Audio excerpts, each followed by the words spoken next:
आज हम जिस सब्जेक्ट को डिस्कस करेंगे वो है गोल सेटिंग।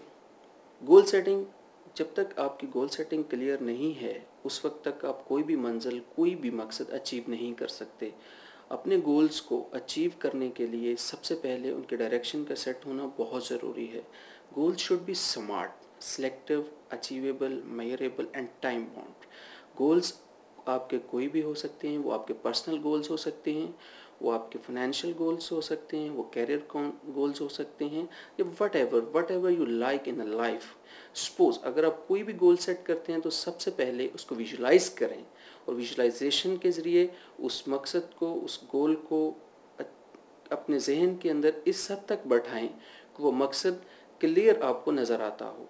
जब तक उसकी फिगर एंड फैक्ट्स आपके जहन के अंदर क्लियर नहीं हैं उस वक्त तक आप कभी भी गोल सेट नहीं कर सकते। What ever, suppose you want two by a very good car, you want by a very good home and you want to do something else in your life, so you need such a wonderful visualization के ज़रिए आप goals set कर सकते हैं। Goal setting करते हुए आपको एक बात जहन में ज़रूर रखनी है कि if goals are not on paper they are not goals, goals should be written। मैं इस बात को क्लियर करना चाहता हूँ कि अगर किसी बंदे के गोल्स नहीं हैं, मकसद नहीं है ज़िंदगी में, तो वो ज़िंदगी में कभी भी सक्सेस या कामयाबी हासिल नहीं कर सकता। इन गोल्स को किस तरह सेट किया जाता है? सबसे पहले आप अपने मकसद को, अपने गोल को वाज़ेह करें और उस गोल को ब्लैक एंड वाइट करें, उसको पेपर पे डालें, उसको लिखें, जो भी गोल आपने अचीव करना है।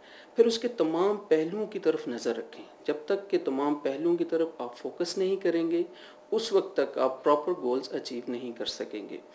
इसके लिए नॉर्मली देखा गया है कि आप सपोज आपने कोई घर लेना है तो उसको एक बाकायदा अपने जहन के अंदर ये चीज़ डाल के रखें कि वो घर कैसा होना चाहिए, कितने मरले का होना चाहिए, उसके अंदर डेकोरेशन कैसी होनी चाहिए।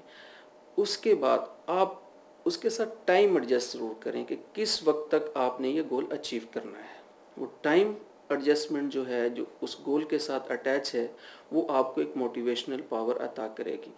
ये मोटिवेशनल पावर सिर्फ एक्सटर्नल नहीं होनी चाहिए बल्कि इंटरनल मोटिवेशनल पावर होनी चाहिए, और ऐसी पावर होनी चाहिए जो आपको किसी भी मामले में, किसी भी जगह पे आपको रुकावट पैदा ना करे, बल्कि आपका वाई गोल्स को अचीव करने के लिए इतना स्ट्रॉन्ग होना चाहिए कि जब भी आप ज़िंदगी में अपने गोल की तरफ मूव कर रहे हो, कोई भी हर्डल, कोई भी मुश्किल, कोई भी मरहला ऐसा है जहाँ पे आप महसूस करें कि आपके गोल्स, आपकी अचीवमेंट्स में हर्डल्स क्रिएट हो रही हैं, तो don't think about the hurdles but focused on your goals. Goals के ऊपर फोकस करते हुए गोल्स को अचीव करने के लिए जो गोल सेटिंग है वो बहुत ज़रूरी है। गोल सेटिंग के लिए आपको सबसे पहले बाकायदा आपको गोल को क्लियर करना होगा, उसके तमाम एस्पेक्ट्स को देखना होगा और वो क्या हैं, कैसे हैं और कब अचीव करने हैं। दुनिया में जितने भी बड़े बड़े लोग हैं उनके बड़े बड़े गोल्स हैं, उन्होंने ड्रीम देखे, बड़े ड्रीम देखें, बड़े गोल सेट करें और फिर उनके लिए जदोजहद करें। आज के इस लेक्चर में हमने ये देखा कि गोल सेटिंग क्यों ज़रूरी है। नेक्स्ट लेक्चर में इंशाल्लाह मैं आपको गोल के अचीव करने के प्रोसीजर्स के इंट्रोड्यूस करवाऊंगा, उनके तरीक़ाकार बताऊंगा कि गोल कैसे अचीव किए जाते हैं और उनको किस तरह से गोल के अचीवमेंट्स में आपकी हेल्प कर सकती। इसी तरह हमारा ये सिलसिला जारी रहेगा। इसके अंदर आपको decision making, personal development, career counselling और इन तमाम चीज़ों को मैं इंट्रोड्यूस करवाऊँगा जो कि आपको फ्यूचर में आपकी पर्सनल डेवलपमेंट में हेल्प करेंगी। Thank you very much. अल्लाह हाफिज़।